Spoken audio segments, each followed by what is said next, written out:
संवाद उपनिषद श्रृंखला में आज का विषय अहंकार, भय, क्रोध और हिंसा। भाग 3। भय को दबाने के लिए उसे ढकना पड़ता है, दबाना पड़ता है। सच्चाई को ढकने के लिए झूठ पर झूठ बोलना पड़ता है। फिर एक भय व्याप्त हो जाता है कि कभी झूठ पकड़ा न जाए। कोई भी कार्य मर्यादा के बाहर किया जाए तो पहले भय को ही दबाना पड़ता है। मन को पता है कि जो कार्य करने जा रहा हूं वह गलत है, अच्छा भी लग रहा है, इंद्रियां भी लपक रही हैं, किंतु बिना भय के व्यक्ति आगे नहीं बढ़ सकता। यह भय उसके मन पर अंकित हो जाता है। इंद्रियों का दबाव जब अत्यधिक चंचल हो जाता है तब व्यक्ति गलती करने का दुस्साहस कर बैठता है। इसमें उसे एक क्षणिक तृप्ति का अनुभव होता है जो आगे चलकर नई तृप्ति का कारण बन जाता है। इस प्रकार व्यक्ति आगे से आगे क्षणिक तृप्ति में सुख की तलाश करता जाता है। भय के मूल कारणों को नीचे से नीचे दबाता चला जाता है, तृप्त भी नहीं होता। भय के ऊपर अतृप्ति की भावना पर, गलानी पर एक दुखों का पहाड़ बनता जाता है।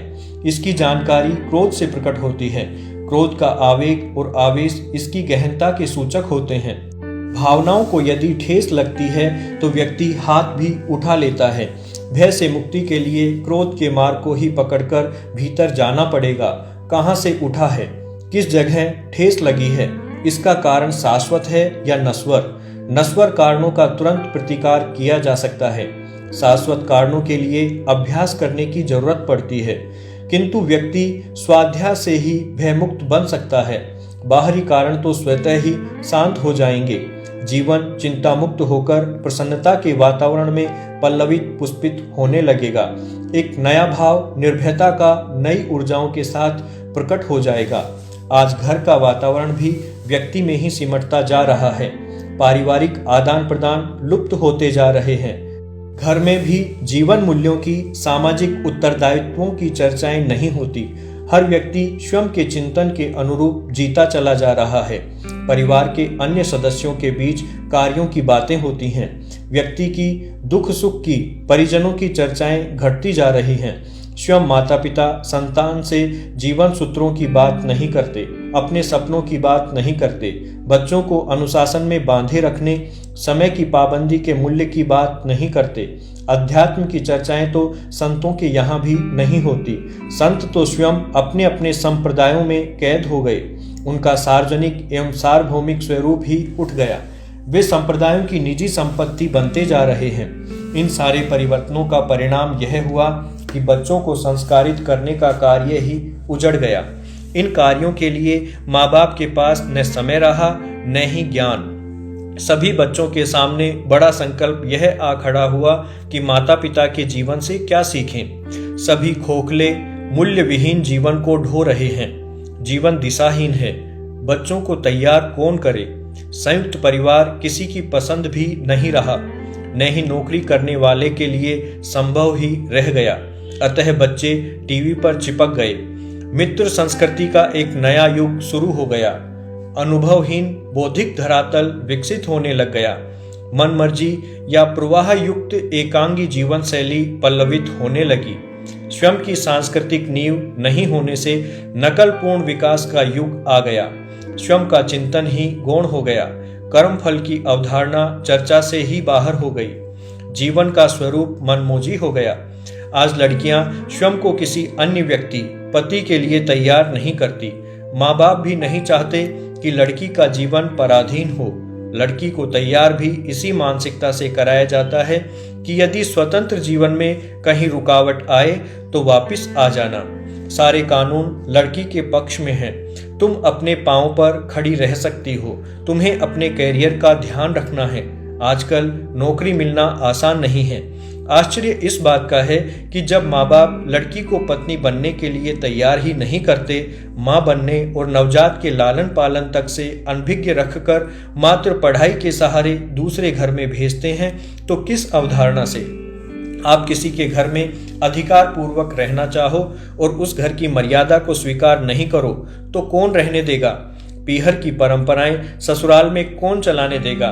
फिर पति तो अपना स्वामित्व भी चाहेगा। यही भारतीय मूल की संस्कृति है। माँ बाप इसी आधार पर तो कन्यादान करते हैं। आज के माँ बाप लड़की को पति के भरोसे नहीं छोड़ना चाहते, अपनी देखरेख में ही उसे ससुराल में रखना चाहते हैं। लड़की भी मानसिक रूप से कभी भी पीहर लौटने को तैयार ही रहती है। अवसर मिलने की देरी होती है बस। अवसर तो गृहस्थी में नित्य आते हैं। माता पिता लड़कियों का साथ देकर अलग होने में साथ अधिक देते हैं। समझाकर बड़ा व्यवहार करने की बातें नहीं करते। उनको बेटी कभी ससुराल की नहीं लगती। एक अन्य स्वरूप भी सामने दिखाई पड़ता है। स्त्री सौम्या है। कन्यादान उसका अग्नि में आहूत हो जाना है। अग्नि के भोग के बाद सोम शेष नहीं रहा करता, अग्नि का अभिन्न अंग बन जाता है, फिर दो नहीं हो सकते। भारत में वैवाहिक सिद्धांत का यह वैज्ञानिक आधार है। प्रेम गली अति सांकरी, तामे दोन समाये ही उम्र भर साथ जीने का राज है। आज की शिक्षित नौकरी करने वाली पत्नी अपने निजी स्वरूप को भी अक्षुण्ण रखना चाहती है, पति के स्वरूप में लीन होने को तैयार नहीं होती।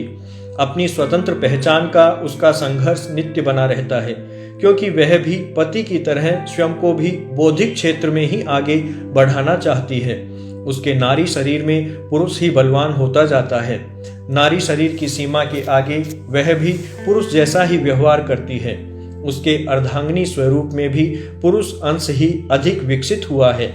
पुरुष का भी पुरुष अंश अधिक रहता है।